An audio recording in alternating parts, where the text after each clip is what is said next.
and it's hard to keep those cards in good condition, especially when most of them are played.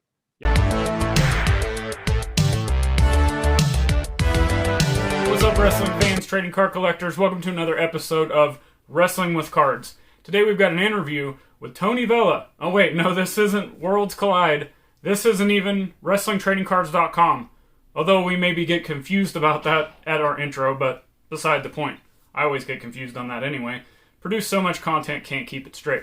Anyway, I was like, how can I have Tony on the show to talk about something that we haven't talked about on Worlds Collide? Something that he hasn't really talked about much on his show, WrestlingTradingCards.com, which you should go check that out on YouTube. Something that maybe I haven't talked about. And that's Raw Deal cards and wrestling gaming cards, so to speak. We have a really good interview, and Tony gives some of the best information that you can find on kind of what you need to look for with Raw Deal cards, their history, how they started, where they're at now. So hopefully you guys enjoy this video. Speaking of Worlds Collide, make sure you go follow us on all the popular podcast platforms. Subscribe, tag us, leave a review, let us know what you think. Check out my podcast as well, Wrestling with Cards, same name as this. And then if you want to help support the show, there's links below where you can join Patreon, or you can buy me a coffee. And speaking of coffee, I hope you've got one ready for this interview with Tony Vela. Tony Vela, not on Worlds Collide, not on Wrestling with Cards. Well, no, it actually is Wrestling with Cards this time around. Hey, look at that. Welcome. Thank you, man. I appreciate it. For those of you who listen to the podcast, you know we screw that. Well, I screw this up all the time. You've been saying it forever. Well, no. I mean, yeah, it's tough. I don't even know what to say. It's just always an ongoing game. I swear to God, we got it right a couple times. Yeah, I think on the podcast we've gotten it right 3 times in a row. It's an amazing feat for me. Yeah, I have it marked on the calendar somewhere. I'm going to keep that as a holiday. Well, I want to get you on the show today because I was like, I'm trying to on this channel trying to get different walks of life for different people that collect different things and the different ways of approaching things. And there's something that I've seen some people talk about, but it's not extremely popular yet. And I've looked at it, but I dabbled with it a little bit when it first came out. It was kind of complicated at first. Got rid of it, and we're talking about Raw Deal cards, and specifically you have your Velacards account. So if you just give everybody a brief introduction to Raw Deal. Raw Deal, WWE Raw Deal came out as WWF Raw Deal, started in 2000. It's a collectible card game. It's supposed to be matches opponents against each other and to simulate a wrestling event, basically a wrestling match. And it ran from 2000 through 2007. So and I've specialized in that for a long time. How would you say these are, like, how do they differ as far as like how they look, feel, everything like that to a traditional wrestling card? They're much thinner. They're thin, like think of like Magic or Yu-Gi-Oh or Pokemon. It's just the same thing. It's a card game concept based around with wrestling. It was it's very thin card stock. So, if a normal 5,000 count box can hold your 5,000 card, you could probably put 3 times that amount in a 5,000 count box of Raw Deal. That's how thin it is. It's a thin card stock. And it's just a gaming. So immediately my mind is going to condition sensitive. Very, especially early print runs. When it was back in WWF and when they switched the name over in 2002 to WWE, those first few sets, especially the Premier, Fully Loaded, and Backlash sets, when those came out, the foils on those were very iffy. It would be very sketchy. I mean, they could crack easy on it. It wasn't done as well. And depending on, especially because it's a game, so people play them. They don't really collect them as much. They play them. It's hard to find stuff that's mint in Raw Deal because people have, even when they sleeve them up, they still get used and played. They get bent. They get dinged going in and out of those sleeves all the time, switching things out. So it's hard to find mint copies. And that product is drying up. It's hard to find sealed product. Really hard. What's the popularity of the game in 2021? It's nowhere near what it was at its peak, which was probably in 2002, 2003. But it's lived. It's been out of print since 2007. Comic Images just they dropped the license from it back in 2007, but it's lived on since late 2008, early 2009 with virtual cards. So is that like the online version? It's an online version. It's basically these guys who were play testers, Raw Deal managers, but most of them are play testers and somewhat a little bit game designers when the game was in print, and have, with the blessing of the people who actually own the mechanics of the game, were allowed to continue the game in a virtual format, so like a fantasy. So they make these incredibly looking good images that look just like real raw deal cards of characters you never would have got when it was in print. Sure. And you can download and print your own cards if you want to. Most people print them on their home printer and just put it on a color piece of paper and slide it in with a real raw deal card. And you wouldn't even know the difference. Okay. Some get them professionally printed because every card says, fantasy cards, not for resale, images used under the fair use guidelines. On the very small print where we'd normally say, copyright comic images, so that's kept the game alive. As a matter of fact, it's been alive longer in virtual format than it was in actual print. Is there an online, like a browser-based version of this game exist, or is it all just actual cardboard? It's online. People will play. I've been seeing more people playing with Zoom for some reason now with their actual cards. Yeah, that makes sense. But there's a system called Octagon. You can play on that. Some were using one called Lackey. That was a program that people were using. That someone had loaded all these, proxy, they call them proxy images. Sure, like, yeah. For more expensive cards, people say, well, I can't afford, $20 for a get the F out card because it's such a hard card to come by that I'll just make a proxy image of it. It's like that.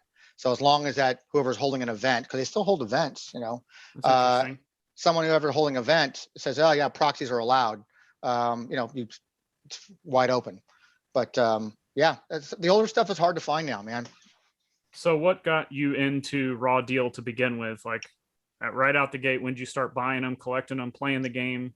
I got involved late in the game. So I got involved in the Vengeance release. So that'd be around 2004. And the game came out in 2000. I only got into it because I had a booth at Frank & Sons where I was selling exclusively wrestling cards, trading cards. And I was looking for something else to get into that I wanted to try something different. That makes sense. So I thought, it's still wrestling, but it's a card game. Why not? So I bought a few boxes. I opened my very first box. I'll never forget it. A box of Vengeance. And they have what's called, some people call them God packs. Some people call them hot packs. So basically it's open up a pack. It's come like 11 or 12 cards in a pack and it's all ultra rare foils. Nice. So my first box I opened up, I hit a hot pack. And so this is exciting. I go, cool. A lot of shiny foil cards is awesome, right. And one of those cards is a card called Paid, Laden, Made. And it had the Ric Flair logo, Triple H logo, Randy Orton logo, Batista logo, and the Evolution logo. Yep. And I didn't know any better. So there's a guy there like, oh, you got a God pack. That's great. All right, well, how much do you want for this, and I'm like, I treat it like trading cards. I go, okay, well, the girls always sell better than the guys. So I'll be $8 for the girls and $5 for guys. So that Paid, Laden, Made, $5. I'll take it. Back then, that was a $30 card back then. I had no idea. So I didn't know the game. I didn't know how to play. I had some customers that would come in when they heard that I was carrying the Raw Deal game, would teach me how to play the game. I could never win. Then I found out I was being cheated. Like these guys I was winning and they would tell me, oh, no, you can't do that. It's like, I have over here. It's like playing poker. Like, hey, I have, is it good to have all the aces? Like these ones, is that good? That's pretty good, right? Oh no, I have all reds. See, I beat you. That's kind of how they treated me with the Raw Deal stuff. So I could never really win. I found out through Baron. Baron was one of the co-creators of the game and he passed away. Really nice guy. He taught me how to play and I like, oh no, these guys are taking advantage of you. And I'm like, oh my God, this makes total sense. Then I learned that common, uncommon cards sometimes are very key and hold a lot of value more than you would think. So I'm like, I shouldn't be charging a nickel for volley this because volley this is a really good card. It should be $1 card. And so knowing the game, I started using my booth at Frank & Sons as a place where guys can come in and have little tournaments at my booth. One, it brought attention to my booth. They would probably buy wrestling cards from me. They bought Raw Deal cards from me. I would give away prizes, to keep them wanting to come back to my booth. And then the guy who would run that, he passed away. And I took over running the Southern California Raw Deal tournaments. And from there, I also supplied Gen Con, which is the largest gaming convention on the planet. I started supplying the Raw Deal tournaments with actual prize support, with replica belts, signed 8x10s, all wrestling related stuff. Cool. So at what point did you transition from like getting into the game and doing that to actually starting Velacards? I was already Velacards already. Okay. So I was Velacards, but I was selling other stuff. I guess I just associate your Velacards account with Raw Deal. And that's what most people does now too, because I used to have a huge eBay presence with Velacards and power seller, having thousands of items listed in my store. But it was always with the dollar or more type product. eBay didn't allow me to list nickel items, penny items. There was no way to really list that unless it was quantity. Like, hey, you can buy a full place at a step aside or escape move and break the holds, for $1, as opposed to selling them all for a nickel each. Mm-hmm. So I got rid of eBay and went and just moved my entire Velacards into an actual website using a company that specialized in card game stuff. So I had to rebuild a database from them because they didn't have that game in their library, and have to rebuild the whole database to my liking on my end. And then I didn't even advertise that I left eBay. I just went and people started finding me there again. So the people that are looking for these cards, are they people playing the games? Are they just collectors? Like what are you seeing as far as what you're selling when people start coming to you as the Raw Deal guy? What are you seeing from sales? I have two other main competitors of mine that sell Raw Deal, but they sell other stuff besides Raw Deal. One guy, his name is Scott from Category 1 Games. Both guys are great guys. Both guys are really stand-up guys. Scott sells a lot of what is called out of print games. That's what he specializes in. Raw Deal is one of those things. Yeah. But he has revenue coming in from different places, old Star Trek and Buffy and things like that don't, are, not in print anymore. And then Steve out of Toronto, he has Carte Blanche Hobbies, but he really specializes in current stuff. He has all the new Magic stuff, all the new Pokemon stuff, but he also dabbles in the Raw Deal because he was a player too. So I do exclusively nothing but Raw Deal. So I don't have other avenues coming in, other revenue coming in from other games to help offset my losses if I have losses from Raw Deal. So I would probably say about 95% of my sales are from actual players. Okay. Where like 5% is probably somebody goes who collect. And then when you take that 5% of people who collect, you take that and make it half, 2.5%. Our guys go, I only collect the Raw Deal cards that have the WWF logo on it, while other guys only collect cards that have WWE logo on it. So there's still a player there. Like it's like this game. It's dead, but it won't die. It's like Night of the Living Raw Deal. It just doesn't go away. It's amazing that people are still buying these from you all these years later and still playing. I love it. Well, because that stuff is so long ago now, and box product itself is dried up. Mm-hmm. For example, there was a release called Royal Rumble that came out in 2005. It was the smallest booster box set they ever put out. It had a box topper that they never did before. Inside was a box topper that had corrections to previous print problems. They have their Survivor Series 3 that came out. So they kind of corrected that in that. What they added in that box randomly was a thing called cardboard currency. And it was a picture of Linda McMahon. Awesome. And what it looked like a golden ticket, sort of kind of was, but it was a card, and it entitled the person who got it free entry into a qualifying Raw Deal World Championship event. Oh, interesting. So you're supposed to cash in. Well, that card has no playable value whatsoever, but it's expensive as hell these days because there's only 100 of them made. Mm-hmm. Nobody knew about that till I used to do a YouTube channel for Velacards, and I talked about that. And all of a sudden, everybody starts going out and buying that box. And those boxes went from like, you could buy them for $75, $80, $100. Now go for $300, $400, $500 because they're looking for that cardboard currency card. Yep. And so you probably know where I'm going with this. That's a prime example. And here we are giving away our knowledge and picks and plays and letting you guys go. For people like us that are kind of into the modern wrestling card market and going to chase after rare stuff, first cards, stuff like what you just talked about. If we're coming from a aspect of wrestling cards, we're used to the 82 All-Stars, we're used to Tops, we're used to all that stuff. What are we going to start looking at if we want to get into buying Raw Deal? There's nothing in Raw Deal. I had this conversation with someone not too long ago talking about Raw Deal, and if there's any like first appearances of somebody in the game that's worth collecting. And the game came out in 2000. Mm-hmm. So there's nothing, obviously it's past Rock's first one, or Austin's, Kane. When that first release was Stone Cold, Rock, Undertaker, Kane, Mankind, and Jericho. Those were your first 6 starter decks that ever got done by Raw Deal. And then everything from there was booster stuff, booster superstars, and then every release had more superstars and starters and booster superstars.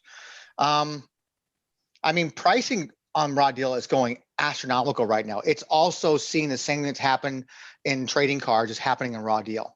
That's interesting. So is it the player base or is it people like us that across the board? Everything? No, it's mostly player based because the guys who are buying, they're trying to create master set collections. Okay. And so what's really caused the craze in Raw Deal is in 2005, they made you had your release, and then they had a Survivor Series release. Survivor Series 1 was like the best of the best from the previous releases. Okay. So it was kind of reprinted stuff. Sure. So Manager Interferes got reprinted.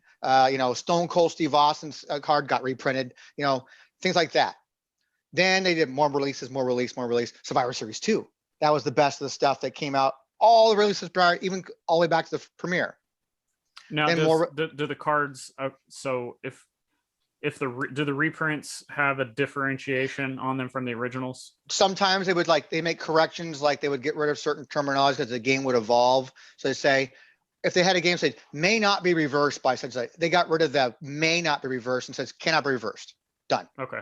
So they clean things up. Searching those, I was just wondering if there was differentiation. But the problem is too. The fun thing is that some cards they never reprinted again. They never did. Mm-hmm. There's a card it's a rare. So even in its day, it was like it was a $2 card at the time, maybe $1, $2 card at the time. Now it goes for $25, $30. It was called Get the F Out. Well, it's one because it reversed. It was a good reversal card that reversed certain cards that are hard to reverse, and they never reprinted it. There was no remake of it. In Raw Deal, I think they made cards called throwback versions. So they would take cards and they would make them better. The old stuff didn't really work in the current environment of Raw Deal. I gotcha. So they had to kind of revise it and make it better. So the Rock's patent foot stomp, it's an okay card. It doesn't do much, but let's make a throwback version of it. So that card in itself now goes for like $300. Interesting. It used to be, $50 tops. Maybe I think I'm at Velacards. Someone called me out and said, "Yeah, I missed the days when Velacards had foot stomp for $30." I go, "I've never had foot stomp for $30. Throwback for $30." So I go to Wayback Machine, look at my old websites like that. I go, "Holy crap! I did have it for $30. I did." and now it's like $300 minimum. Right. They made cards called backstage signature cards or backstage appearance cards. Signing appearances they call them. Eddie Guerrero signed, Big Show signed, Triple H signed. Those cards go for mad money. And these are on-card autos in the packs? On-card autographs. Everything in Raw Deal was on-card autograph. All of it. So they're randomly inserted like card No, packs? They're not inserted. They were only given away as prize support for tournaments. Oh, that's cool. You had to play in tournaments to win them. And it was at the discretion of the Raw Deal manager to give out these cards in the manner they wanted to give them out. Most times it's for the top two guys would play for hey, I have an Eddie Guerrero card that Comic Images sent me. You guys are playing. This is the top card. And they were give out a lot of cards, title belt cards. All the title belts were only done as prize support. They had some really cool, powerful cards that were only done as prize support. So those cards and Comic Image was nice enough to even list hey, here's a list of wave 1 and wave 2 of our signatures. And here's how many of each were signed and sent out. So Triple H and Randy Orton are the most shortest print ones that were done by Comic Images. Only 10 of each exist. Eddie Guerrero, I think there's only 50 or 75 of those exist. Well, it's nice that they were very transparent on those compared to some of the other companies 100%. that, You go right to Comic Image's website. You could use the Wayback Machine to go back and look up Comic Image's website for Raw Deal, and you'll find articles written up by people who played and what they won. You'll find a complete listing of all the cards and what was in that set, and then you'll find a complete listing of all the prize support and the autographs and how many of each autograph exists. Okay, so what are I'm familiar, I used to play Magic all the time. So with Magic, it's kind of the foil cards and full art cards are kind of the big draws.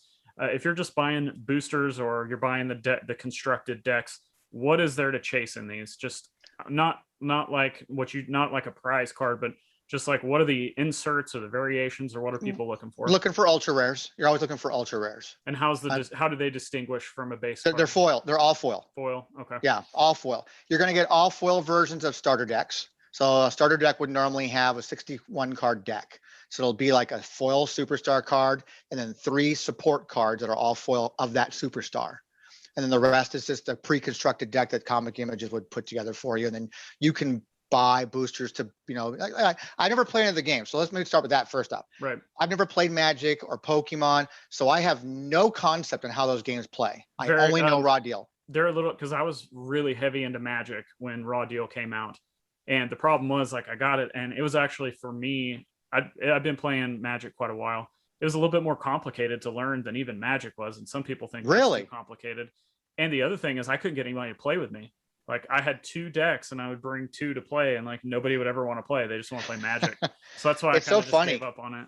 Even when it was in print and we were holding these tournaments over at the Frankenstein show, people would walk by in the gaming area. It's like, it got too big for my booth. Too many, I couldn't have so many people in my 10 by 10 booth. Sure. So we ended up there was a gaming area in the Frankenstein place where all the game dealers would sell, and they would have all these long tables for people to come in and play. And we worked out a deal with the guys who run those tables in the show saying, hey, can we have a table like once a month to have a tournament? Oh yeah, sure. So we go over there and you would have all these guys walking by going, oh, there's a wrestling card game? I never heard. Yeah, it's been out for 5 years now. I mean, where have we heard this story? Oh, wrestling cards are valuable? Exactly. So, but getting back to your ultra rares are the ones you're shooting for. Occasionally you'd have a rare card. So your common card would have like the WWF or WWE logo, depending on what year it was. If that logo was white, it was typically a common card. Silver, it was an uncommon card. Gold is a rare card. Man, that's just like Magic. Yeah. So it takes the same thing. Yeah. And then you're opening up booster packs, looking for, your ultra rares. And those were like power up cards for depending on what superstar. So you could open up a box and like, hey, there's like a new ultra rare for Shawn Michaels in this set. And you can open, it's like, oh, Sweet Chin Music. Awesome. I got his trademark finisher. And it's like, that goes with your Shawn Michaels deck. Then you had cards like the Paid Laden May, like I was telling you about, that had multiple logos on it. Well, I could put that in a Ric Flair deck, or I can put it in a Batista deck, or I can put it, and those tend to go for more money because there's more characters I can play with. That makes sense. And as time has gone on now, they had original print versions and they have a Survivor Series 3 version. So it's the same exact card. It just now has a Survivor Series 3 logo on it. So then I'm assuming the older ones are going to be more valuable, dude. No. Really? It's the other way around. That's completely opposite of completely opposite. So case in point is that the Rock's Pendant Foot Stomp throwback. Because it was redone, it's a better card. It's more powerful of a card than the original one was.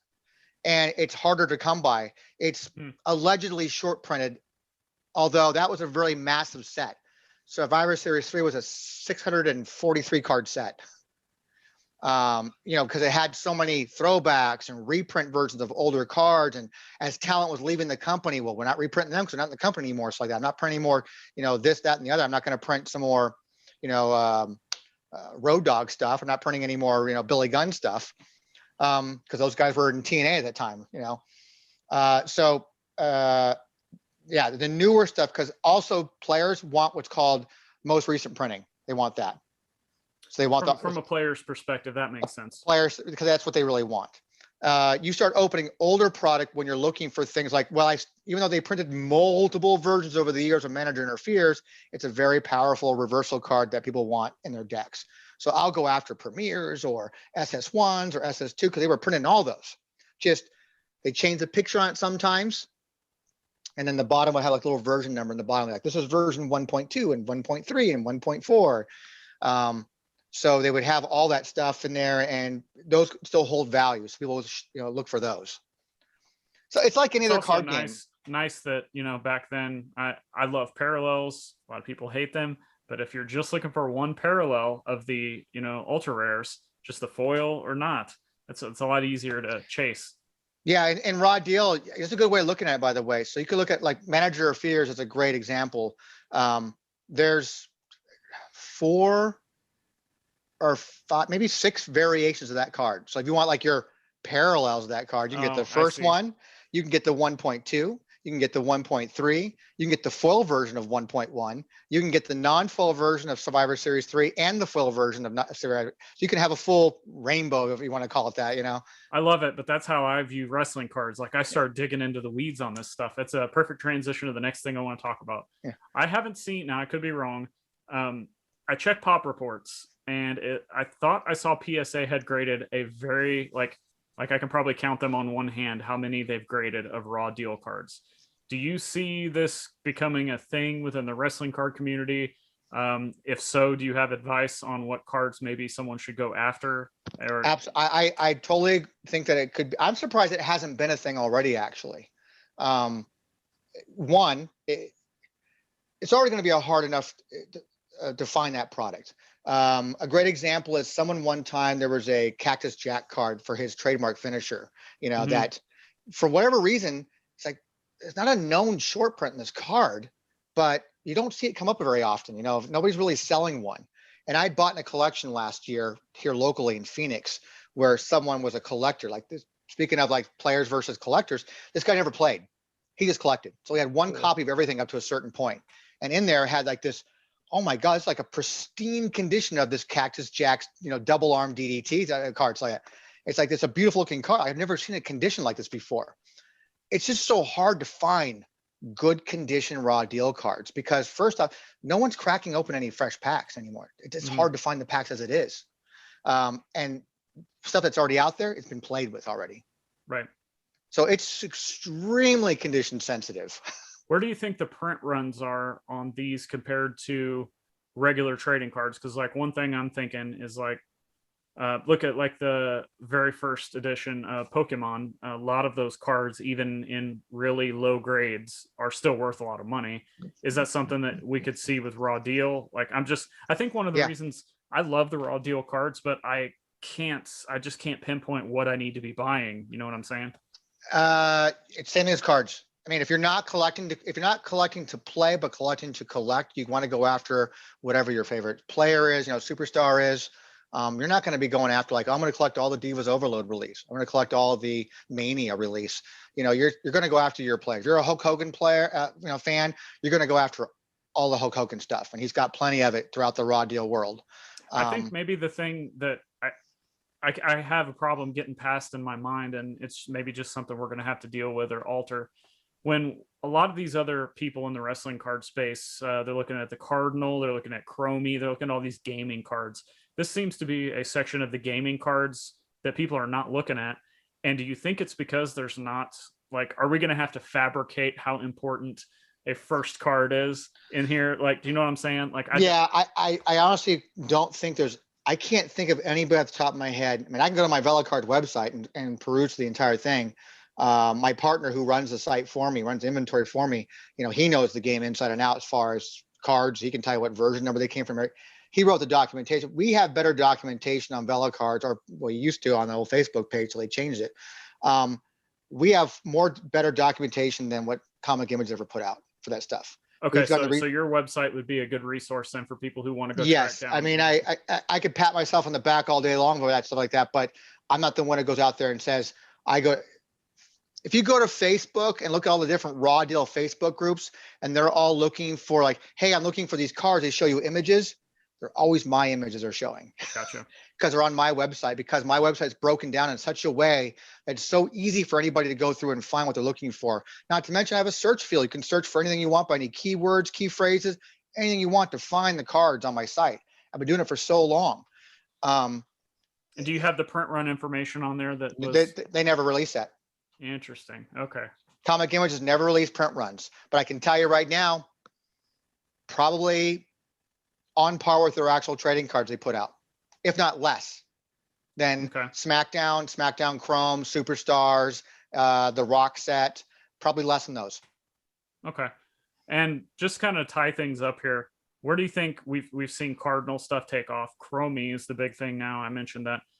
Where do you see kind of, I guess, wrestling gaming cards as a whole going forward? I know you guys don't have them on the WTC website yet. Is that something you're going to change? And what are some other games that you think could potentially fall into the same line as Raw Deal and possibly pick up some steam?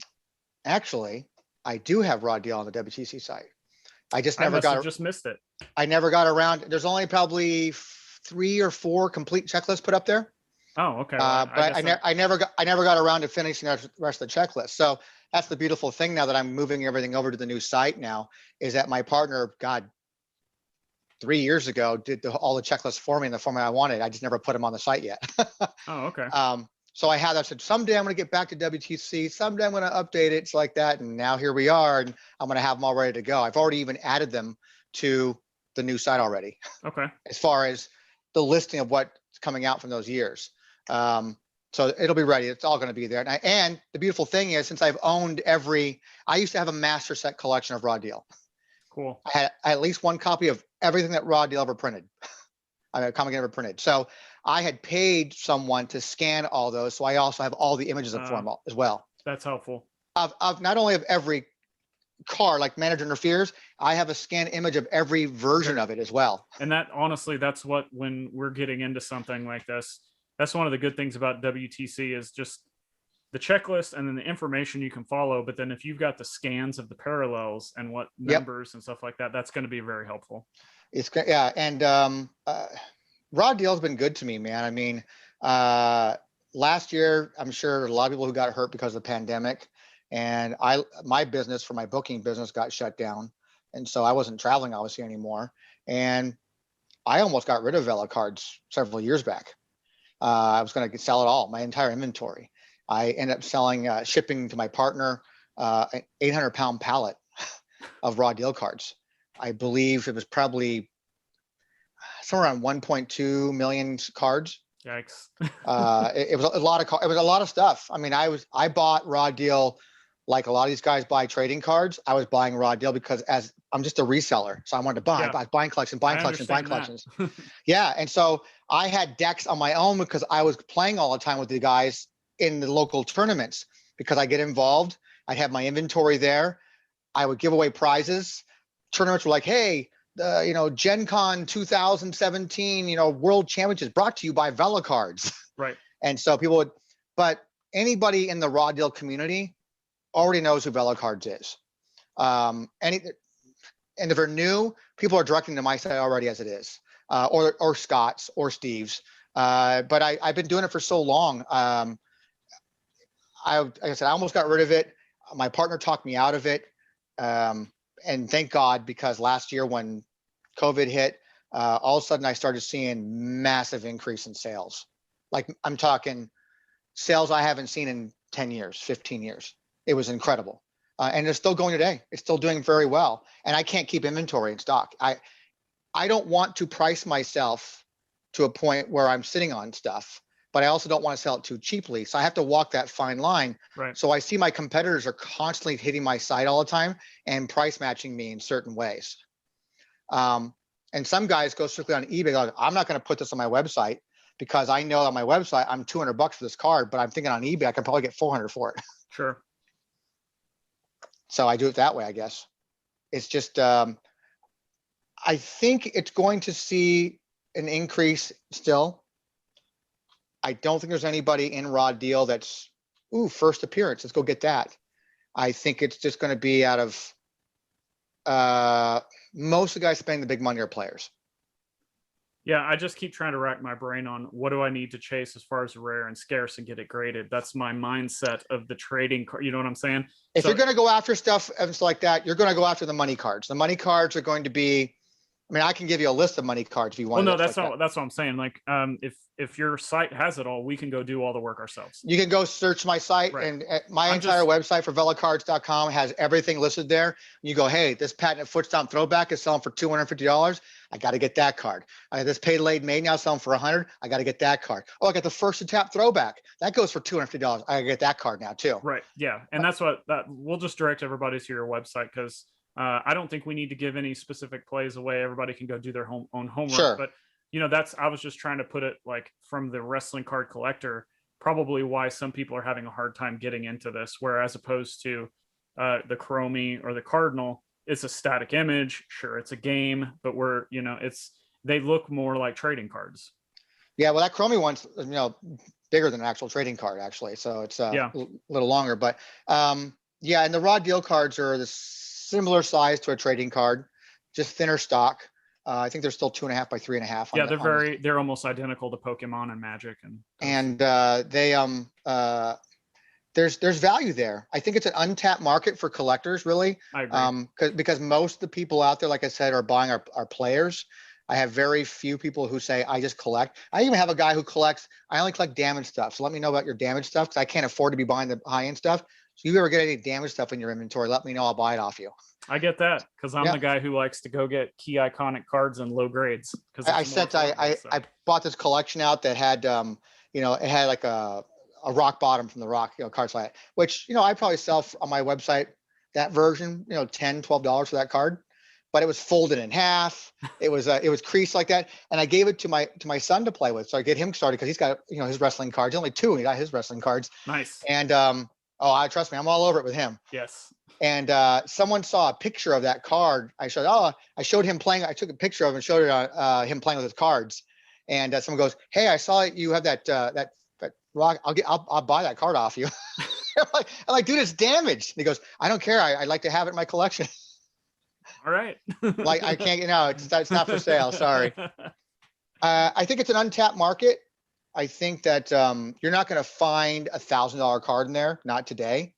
But the way the market's going right now, I mean, these guys were having auctions in Facebook groups by throwing their personal, for this kind of pricing, I should start putting my own collection up there now. And so guys are like unloading certain things, but certain cards are hard to come by. Like if I recommend someone who wants to collect, don't collect Raw Deal from a monetary standpoint, because there is some money to be made there if you can find someone who has no idea what they have. Right. It's like anything else. But if you're a Roddy Piper fan, you're going to find some Roddy Piper cards in Raw Deal. You might as well just go and collect your Roddy Piper stuff, and that's it. Makes sense. If you're a Hogan fan, there's going to be more stuff because he was, around in the company longer for that. But there's nothing really major that's going to like go skyrocket to a new 97 Panini Rock kind of cards like that, or Stone Cold Chromie card. Well, and the other thing is, we've touched on it, I think, twice on here, is the condition of these things. Like, that's also hard. If you get them graded, don't expect, unless it's pack fresh, and even then, don't expect anything to come out. And I got stuff back behind. I mean, I have stuff back behind me here that's like a bunch of Raw Deal stuff that I got in a collection that I never shipped off to my partner. Cause I'm like, why bother? It's damaged. I mean, some of that was the foils that they use in their early print runs were just, they would crack really easy, and the edges around the edges are. Oh yeah, they're bad. The biggest part is the edges, because they get white. They start to chip. And it's hard to keep those cards in good condition, especially when most of them are played. Yep. There's just not enough booster product out there to be cracking open. And, I mean, if I had a Survivor Series 3 box, which is the most expensive box from Raw Deal because it has all the throwback stuff in it that goes for mad money, I would crack it. I don't care what anybody else says. I mean, but it's $1,000 box now. It's like, when it came out, it was like, $65. Now it's $1,000 box. I don't care, because there's so much good stuff in that. It's worth it. It's so weird to me too, that like the later release stuff is worth more and more sought after than maybe the early, which is just the opposite of, because it has powerful stuff in it that was good, and they reprinted stuff with the most recent printing. They threw back what called throwback version of a lot of older stuff. They got better pictures, better foil conditions on stuff. I mean, a lot of guys like, do you have Extreme Hedonism? Because they made various of that. There's Extreme Hedonism could be packed by Trish or Lita.